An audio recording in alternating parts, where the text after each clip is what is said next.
Welcome to update master. Primary TET 2014 OMR মামলা division বেঞ্চের update নিয়ে এই ভিডিওটি হতে চলেছে। শেষ পর্যন্ত ভিডিওটি দেখতে থাকুন। যারা নতুন দেখছেন বা কোনো কারণে আমাদের চ্যানেলটি সাবস্ক্রাইব করেননি, সাবস্ক্রাইব করে রাখুন, পাশের বেল আইকন প্রেস করে অল করে দেবেন। যারা ফেসবুক থেকে দেখছেন আমাদের এই পেজটিকে ফলো করে রাখুন, তাহলে আপনাদেরই কাজে লাগবে।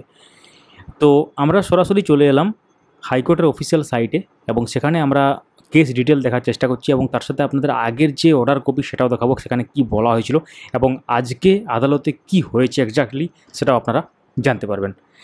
শুরু করা যাক। তো অফিসিয়াল সাইটে আমরা এখন চলে দেখতে পাচ্ছেন 1531, যেটা নম্বর MAT 1531 বলতে পারেন, এবং নেক্সট হিয়ারিং ডেট যেটা 19 তারিখ আজকের ডেটে ছিল এবং আজকের ডেটে এই মামলাটি উঠেছিল এবং অনেক কিছু হয়েছে এবং সেখানে মানে মেন যে ব্যাপারটা হয়েছে সেটা আমরা আপনাদের সাথে শেয়ার করব। তো এখানে দেখতে পাচ্ছেন এখনও আজকের যে অর্ডার কপি সেটা আপলোড হয়নি, লাস্ট 30/8/2024। আমরা এই অর্ডারে কী বলা হয়েছিল সেটাও বলছি একটু পর।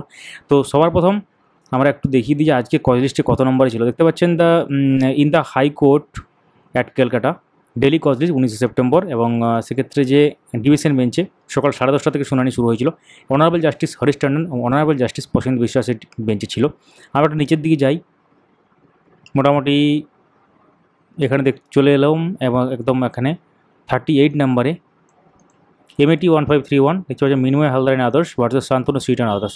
তো এটা এবং তারপর তার সাথে কানেক্টেড একটা ম্যাটার ছিল এবং দেখতে পাচ্ছেন যেটা রিড ছিল 39 এখানে, এবং এটা পর্ষদের West Bengal board of primary education and others versus Shantanu sweet others. তো দুটো মামলাকে একসাথে ট্যাগ করা হয়েছিল, আগের শুনানিতে বলা হয়েছিল এবং এটা অনেক রকম ব্যাপার হয়েছিল। এর আগের শুনানিতে পর্ষদ যে টাকাটা দিতে চাইছিল না সিবিআই এনকোয়ারির জন্য, এবং তখন ফাইন্যান্স ডিপার্টমেন্টকে সেটা নির্দেশ দেওয়া হয় আদালত থেকে যে ফাইন্যান্স ডিপার্টমেন্ট সেটা অ্যাডজাস্ট করবে বা সেটাকে বহন করবে সেই খরচ খরচা যা আছে।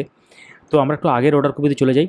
আজকে কি হয়েছে সেটা আমরা বলছি, জাস্ট এখানে একটু দেখে নিই আমরা তার আগে। তো এটা হয়েছিল 30 তারিখে শুনানি, এবং 30 তারিখে শুনানিতে এখানে যে পরিষ্কারভাবে বলা ছিল এবং MAT 1531 দেখতে পাচ্ছেন, এবং সেখানে এত ডেটা উদ্ধার করেছে সিবিআই, তার জন্য হার্ড ডিস্ক দরকার হচ্ছে প্রায় 80 TBর মতো, 80,000 GB প্রায় ধরতে পারেন। তো সেই জন্য বোর্ডকে বলা হয়েছিল যে 4 TB করে একটা হার্ড ডিস্কের সাইজ, এবং সেই জন্য 20টা হার্ড ডিস্ক দরকার হবে, সেটা বলা ছিল এখানে দেখতে পাচ্ছেন। এবং তারপর যে খরচ হবে ডাইরেক্ট পয়সা বা টাকা কিছু কথা বলা হয়নি তখন। প্রথমে খরচা বহনের একটা ব্যাপার ছিল, কিন্তু এখানে হার্ড ডিস্কটা তাদেরকে সাপ্লাই করতে হবে বা বোর্ডকে। তখন বোর্ড বলে যে এরকম আমাদের তো এরকম কোনো ফান্ড নেই যে এরকমভাবে দেবো। তখন তারপর এখানে নির্দেশ দেওয়া হয়, নিচে দেখতে পাচ্ছেন এখানে নির্দেশ দেওয়া হয় যে এই যে finance department government of West Bengal, এবং সেই অ্যামাউন্টের জন্য করা হয়। তো এটা হচ্ছে আগের শুনানি, এবং আজকের যে শুনানি সেটার যে কজ লিস্ট সেটা এখনও আসেনি, এলে এখানে চলে আসবে এই 30/8/2024 নিচটাতে আসবে। তো তাহলে এবার আজকে কি হয়েছে সেটা আপনাদের মনে এখন প্রশ্ন জাগছে, আজকে এক্স্যাক্টলি হলোটা কি।